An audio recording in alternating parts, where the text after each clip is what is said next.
এ টেল of মিডনাইটে আজকে অষ্টম গল্প, চোখের আড়ালে।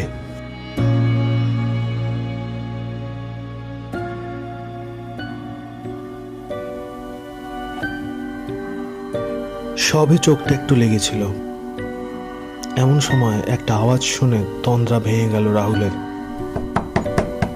বিছানার উপর উঠে বসল সে। দেয়ালের গায়ে রেডিয়াম লাগানো ঘড়িটার দিকে চোখ পড়ল তার। রাত 2:35।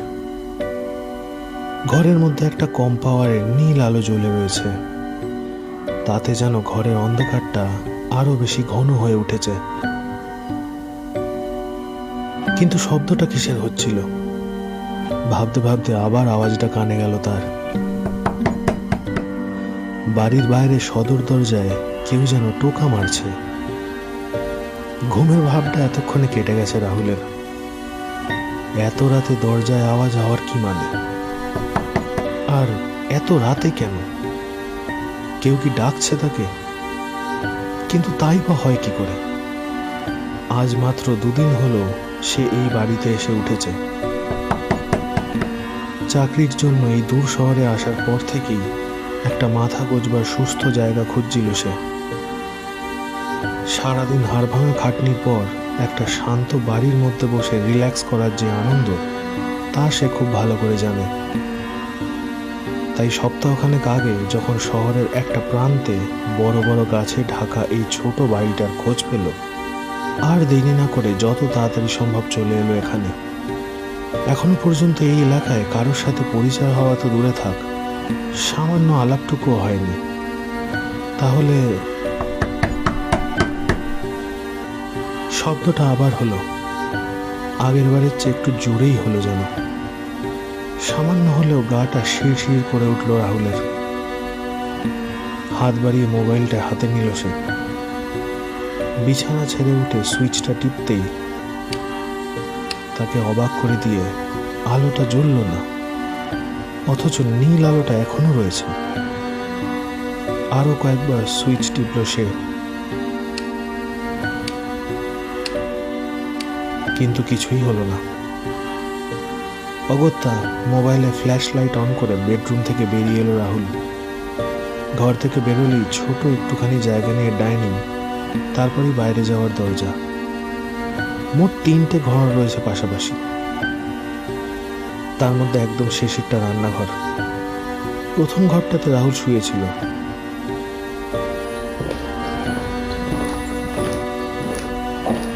পায়ে পায়ে সে এগিয়ে গেল দরজাটার দিকে। দরজার সামনে এসে দাঁড়ালো। বুকের মধ্যে একটা আওয়াজ টের পাচ্ছে সে। প্রায় সঙ্গে সঙ্গেই দরজার বাইরে থেকে আবার ভেসে এলো আওয়াজটা।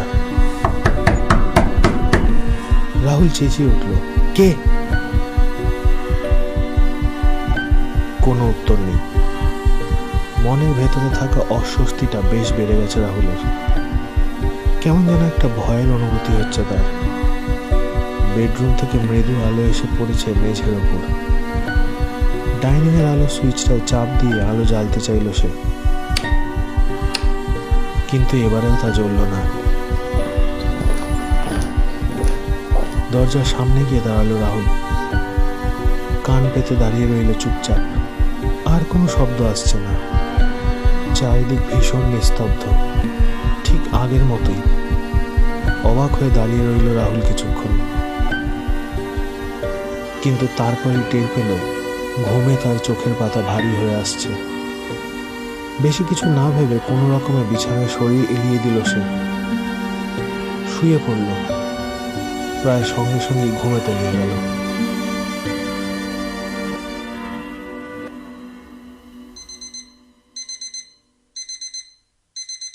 মোবাইল ফোনে অ্যালার্ম বাজার শব্দে ঘুমটা ভেঙে গেল রাহুলের। জানলা দিয়ে সকালের রোদ এসে পড়েছে ঘরের মেঝেতে।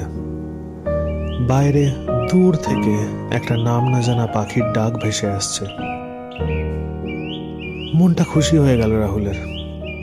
এই সকালের মিষ্টি সুন্দর আবহাওয়া, মৃদুমন্দ হালকা বাতাস আর সোনালি রোদ তার মনকে সতেজ করে তুলেছে এর মধ্যেই। কিন্তু তারপরেই তার কাল রাতের অদ্ভুত ঘটনাটার কথা মনে পড়ল। আর তার সঙ্গে সঙ্গেই তার চোখ চলে গেল দেয়ালে লাগানো ঘড়িটার দিকে। 2:35 গিয়ে থেমে গেছে ঘড়ির কাঁটা দুটো। বুকের ভেতরটা কেমন যেন করে উঠল রাহুলের। অবশ্য কেন তা সে নিজেই জানে না। বোধহয় ব্যাটারি শেষ হয়ে গেছে, ব্যাটারিটা পাল্টাতে হবে। এইভাবে উঠে পড়ল সে। ডাইনিংয়ে পা রাখতেই ফ্লুরোসেন্ট টিউবের সাদা আলোর রেখা মুখে পড়ল তার, অথচ কাল রাতে কিছুতেই জ্বলেনি। বিরক্ত হলো রাহুল। বাড়িটা একটু পুরনো বটে, কিন্তু তা বলে ইলেকট্রিক লাইনের এরকম বেহাল দশা হবে বলে ভাবেনি সে। এক কাপ কফি তৈরি করে তাতে চুমুক দিয়ে সদর দরজাটা খুলল সে।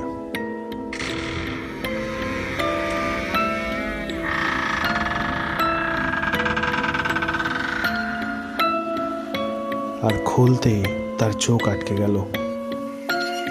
দরজার ঠিক সামনে বাঁধানো ছোট একটুখানি উঠান রয়েছে। সেখানে তার চোখের ঠিক সামনে দুটো চকচকে লম্বাটে ধরনের জিনিস পড়ে থাকতে দেখল সে। কৌতূহলী হয়ে কাছে যেতেই চমকে গেল সে। দুটো ছোট ব্যাটারি পড়ে রয়েছে সেখানে, যেরকমটা তার ঘড়িতে লাগানো ছিল একদম একরকম। মাথাটা ঘুরে গেল রাহুলের। তাড়াতাড়ি ভেতরের ঘরে গিয়ে দেয়াল ঘড়িটা নামালো সে।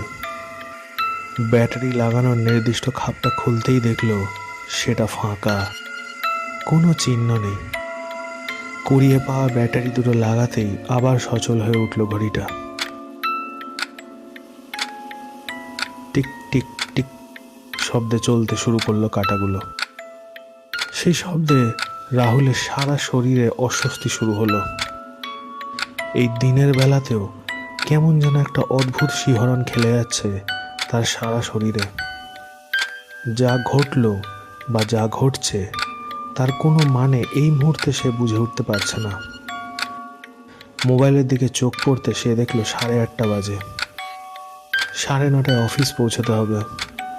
আর দেরি না করে স্নান করতে চলে গেল রাহুল।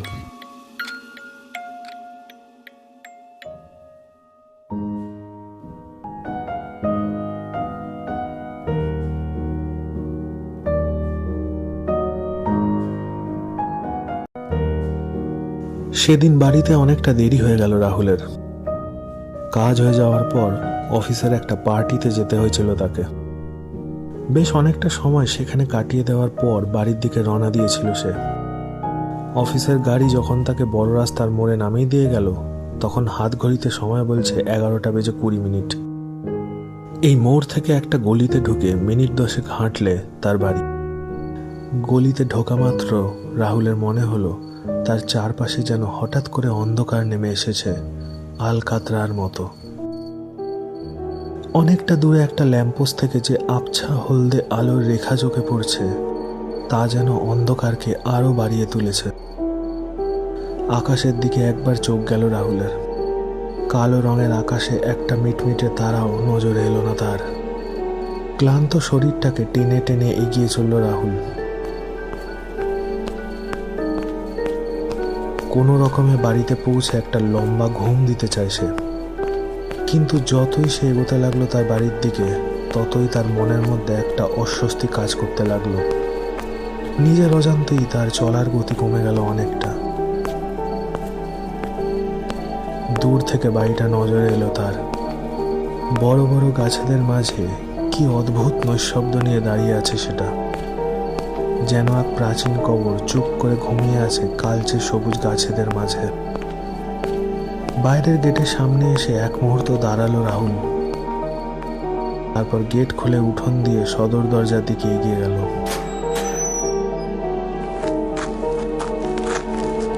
কোথাও কোনো শব্দ নেই, এক বিন্দু হাওয়ার দমক পর্যন্ত নেই, নেই কোনো গাছের পাতার আওয়াজ।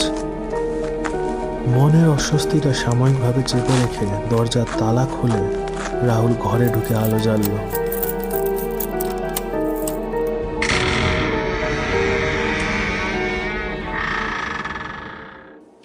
আলো জ্বলে উঠতে তার মনে অস্বস্তিটা কেটে গেল অনেকটা।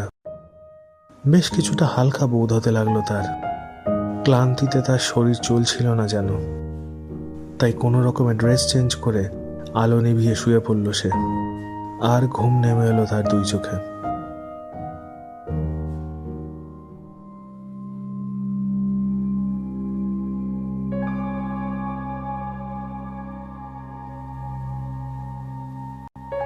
অনেক রাত্রে, ঠিক গত রাত্রের মতোই আবার ঘুম ভেঙে গেল রাহুলের। মনে হলো যেন ধাক্কা মেরে জাগিয়ে দিল কেউ তাকে। দু চোখে ঘুমের রেশ নিয়ে শুয়ে থাকা অবস্থাতেই তার কানে এলো একটা খসখস শব্দ, পায়ের শব্দ, যেন কেউ হেঁটে বেড়াচ্ছে তার ঘরের মধ্যে।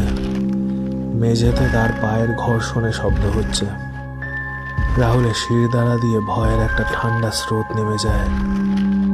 আর ঠিক তখনই তার কানে আসে ঘরের বন্ধ জানলার পাল্লায় কে যেন ধাক্কা দিচ্ছে। ঠিক আগের দিনের মতোই শব্দ। ভয় পেল রাহুল। এই অদ্ভুত নিঃশব্দের বাড়িতে এই গভীর রাত্রে তার ঘরের মধ্যে কারোর চলাফেরার শব্দ আর বাইরে থেকে জানলায় টোকা মারার শব্দে ভয় কেঁপে উঠল সে। মনের মধ্যে সেই পুরনো অস্বস্তিটা আবার ফিরে এসেছে, আর তার সাথে এখন যুক্ত হয়েছে একটা অপার্থিব আতঙ্ক। চোখ খোলা সাহস হলো না তার। বিছানার সঙ্গে প্রায় মিশে পড়ে রইল সে। নিজের হৃৎপিণ্ডের ধক ধক শব্দ কানে আসছে তার। ঘরের মধ্যে পায়ের শব্দ আর বাইরে থেকে আসা শব্দ দুটোই ক্রমশ বেড়ে চলেছে। রাহুল কি করবে বুঝতে পারছে না। গলা শুকিয়ে কাঠ হয়ে গেছে তার। যেন প্রচন্ড একটা ঠান্ডা হাওয়া এসে উলট পালট করে দিচ্ছে তার ঘরের ভেতরটাকে। অথচ তার কপাল থেকে বিন্দু বিন্দু ঘাম ঝরে পড়ছে।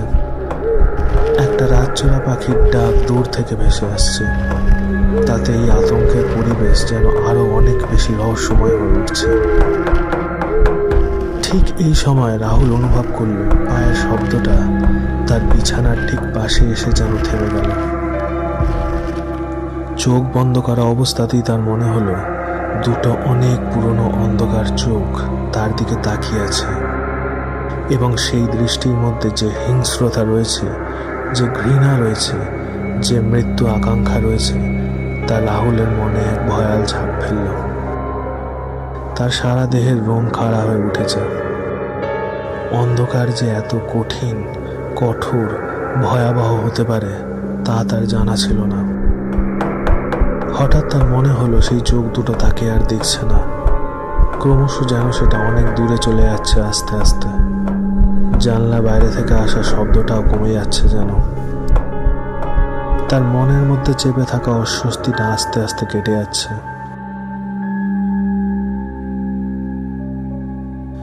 একটু পরেই আর কোনো শব্দ শুনতে পেল না সে।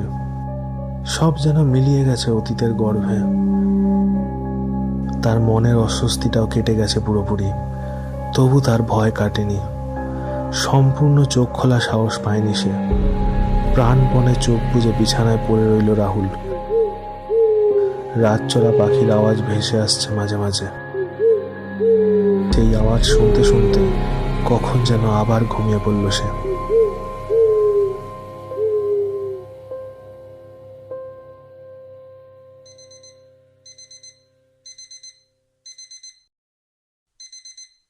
অনেক দূর থেকে ভেসে আসা একটা আওয়াজে ঘুম ভাঙল রাহুলের। ঘুম ভাঙতেই ধড়মড় করে উঠে বসতে চাইল সে, কিন্তু তারপরে সে টের পেল তার পিঠে একটা যন্ত্রণা হচ্ছে। কোথাও একটা গন্ডগোল হয়েছে, যেন একটা অসামঞ্জস্য রয়েছে কোথাও। এবং সঙ্গে সঙ্গে সে বুঝতে পারল যেখানে সে গতকাল রাতে শুয়েছিল এখন আর সে সেখানে নেই।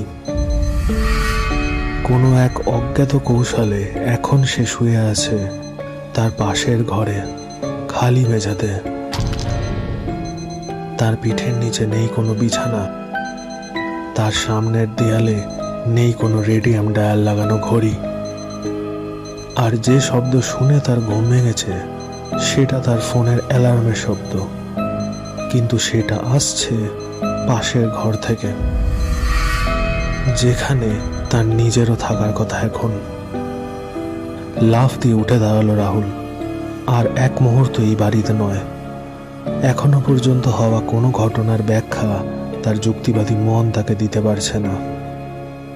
কিন্তু এটুকু সে নিশ্চিত বুঝেছে, এ বাড়িতে আর কিছুক্ষণ থাকলে সে পাগল হয়ে যেতে পারে। দৌড়ে গিয়ে দরজা খুলে ডাইনিংয়ে পা রাখলো সে। ঠিক আগের দিনের মতোই টিউবলাইটের সাদা আলো এসে গায়ে পড়ল তার।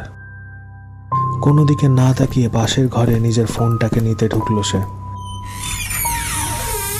ওটা নিয়ে এই বাড়ি ছেড়ে সে চলে যাবে, কিন্তু ঘরে পা দিতেই বিছানার দিকে চোখ পড়ল তার। দেয়ালে লাগানো ঘড়িটা যেন খুব সুনিপুণ হাতে দাঁড় করিয়ে রেখে গেছে তার বিছানায় কেউ। ঘড়ির কাঁটা থেমে রয়েছে 2:45 ঘরে। পুরনো অস্বস্তি আর ভয়টা আবার ফিরে এলো রাহুলের মনে। তার মনে হতে থাকলো কেউ যেন তার উপর নজর রেখে চলেছে সারাক্ষণ। দুটো চোখ, দুটো ভীষণ অন্ধকারময় চোখ তাকিয়ে রয়েছে তার দিকে। আর তারপরেই তার নজরে এলো বিছানার উপর দুটুকরো অবস্থায় পড়ে রয়েছে তার স্মার্টফোনটা। ঠিক মাঝখান দিয়ে দুভাগ করেছে যেন কেউ, কিন্তু একটু আগেই তো এটা বাজছিল। কিছুক্ষণ আগেই তো এটার থেকে ভেসে আসছিল তার পরিচিত অ্যালার্মের শব্দ। তার মানে এটা কেউ বা কোনো কিছু দুটুকরো করেছে এই মাত্র।